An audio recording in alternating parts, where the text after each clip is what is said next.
जय हिंद दोस्तों, स्वागत है आप सभी का यूपीएससी समाधान एंड रिसर्च प्लेटफॉर्म पर। आज के इस जीएस ग्रैंड सेशन में हम लेकर के आए हैं खेला हो गया। खेला क्या हो गया?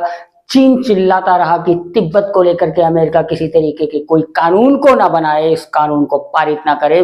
फिर भी अमेरिका ने अपना तिब्बत पॉलिसी बिल बना करके और उसको पारित कर दिया। डंके की चोट पर इसने किया है अमेरिका ने, और अब चीन फड़फड़ा रहा है क्योंकि चीन को इस बात का डर है कि तिब्बत उसके हाथ से गया, क्योंकि अभी तक वो भारत की चारों तरफ से घेरने की कोशिश करता रहा था। अब उसकी नीति लगातार फ्लॉप होती जा रही है।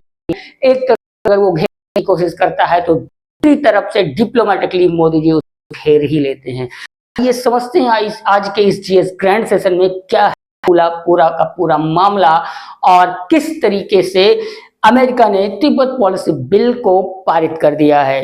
तो सबसे पहले इसको देखते हैं कि अमेरिका से एक प्रतिनिधि मंडल भारत आता है, भारत के धर्मशाला में, जो कि हिमाचल प्रदेश में एक डिस्ट्रिक्ट है। धर्मशाला एक ऐसी जगह है जहां पर बौद्ध धर्म गुरु दलाई लामा रहते हैं, जो कि एक निर्वासित नेता भी हैं तिब्बत से। वे तिब्बत के लिए कई वर्षों से लड़ाई लड़ रहे हैं, तिब्बत की स्वतंत्रता के लिए। और चूंकि तिब्बत एक बौद्ध धर्म प्रधान वाला देश है, इसलिए भारत का भी समर्थन उसको प्राप्त है।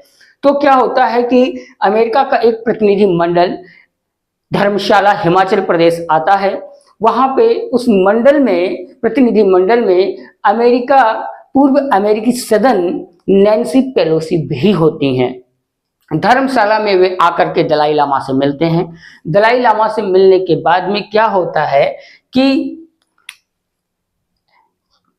391-26 यानी 391-26 से मतदान किया जाता है, और मतदान करने के बाद इसे सीनेट में पारित कर दिया जाता है। यानी कि अब पूरी तरीके से एक बिल बन गया, और यह विधेयक, यह बिल जो है, यह तिब्बत के इतिहास, वहां के लोगों और संस्थानों के बारे में अब धन निर्गमन करेगा। यानी कि अगर चीन उसको लेकर के गलत अफवाहें फैलाता है, तिब्बत को अपना बताता है, तो इसके लिए अब तिब्बत फाइट करने में और अधिक सक्षम हो जाएगा। तो ये है इसका पूरा मामला। अब बात यह है कि दलाई लामा से बात करने के बाद चीन फड़फड़ाता रहा कि अमेरिका अगर ऐसा कोई कानून बनाता है जो कि चीन के विरोध में है, तो वह कड़ा एक्शन लेगा। वह अपनी संप्रभुता, अपनी सुरक्षा के लिए पर्याप्त मजबूत है। वह इस तरीके से चिल्लाता रहा और उसके चिल्लाने का कोई प्रभाव नहीं पड़ा, और अमेरिका ने इस बिल को पारित कर दिया अपने सीनेट से। अब बात यह है, उसका यह भी कहना है कि शिंजांग की स्वतंत्रता पर यूएस अपना समर्थन ना करे। यानी कि वो अगर तिब्बत की आजादी के लिए, जिसका कि समर्थन भारत का भी प्राप्त है, जिसे वह नहीं चाहता चाइना कि वह पूरी तरीके से स्वतंत्र हो। क्यों? क्योंकि अगर वह स्वतंत्र होगा तो उसका झुकाव निश्चित रूप से भारत की तरफ होगा, क्योंकि भारत का धर्म, बौद्ध धर्म, वहां पे पूरी तरीके से हावी है। और उनके जो प्रमुख या मुख्य नेता दलाई लामा हैं, जो कि बौद्ध धर्म के प्रमुख भी हैं, भारत में लंबे समय से रह रहे हैं, तो यह निश्चित है कि भारत का समर्थन उसको मिलेगा, और तिब्बत का भी झुकाव और जुड़ाव भारत की तरफ होगा, जो कि चाइना के लिए एक बहुत बड़ा नुकसान है। आइए और समझते हैं इसके बारे में डिटेल से।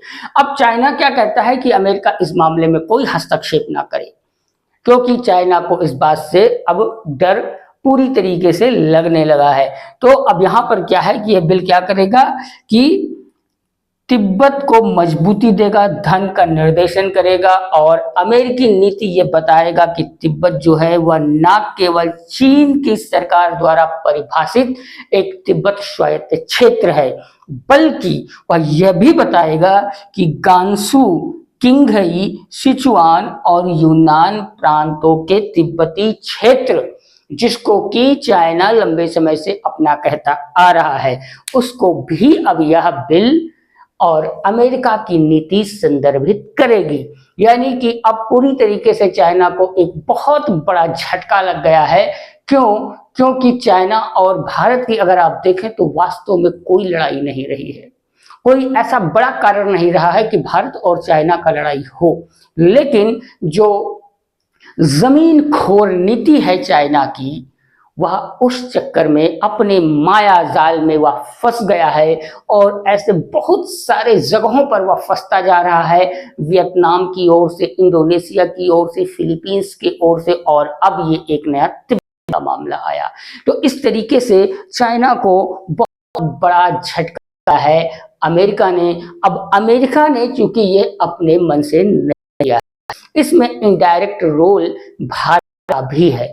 भारत का है क्योंकि भारत भी नहीं चाहता है कि तिब्बत पर चाइना का अधिकार हो, और वास्तव में अगर देखा जाए तो तिब्बत किसी भी एंगल से चाइना का हिस्सा कभी नहीं रहा है, ना प्राचीन काल में ना ही वर्तमान में। चीन जबरदस्ती तिब्बत को अपना हिस्सा बताता आ रहा है, जैसा कि वह भारत के अरुणाचल प्रदेश के कुछ हिस्सों को भी अपना हिस्सा बताता आ रहा है, और यहाँ तक कि उसने तो अरुणाचल प्रदेश के कुछ स्थानों के नाम को बदल करके और उनको कहना शुरू कर दिया कि ये चाइना के हिस्से हैं। तो इस तरीके से चाइना की जो ये जमीन खोर नीति है, यह अब उसके ऊपर भारी पड़ती जा रही है। तो दोस्तों, इस सेशन को हम यहीं पर विराम देते हैं, और आपसे हमारा निवेदन है कि आप अपना एनालिसिस हमें हमारे कमेंट बॉक्स में कमेंट के जरिए आप जरूर बताएं, क्योंकि ये चैनल आप सभी का चैनल है। तो फिलहाल दोस्तों, सेशन को यहीं विराम देते हुए आपसे विदा होते हैं। फिर मिलेंगे नए जीएस ग्रैंड सेशन में एक नए हॉट टॉपिक के साथ। जय हिंद।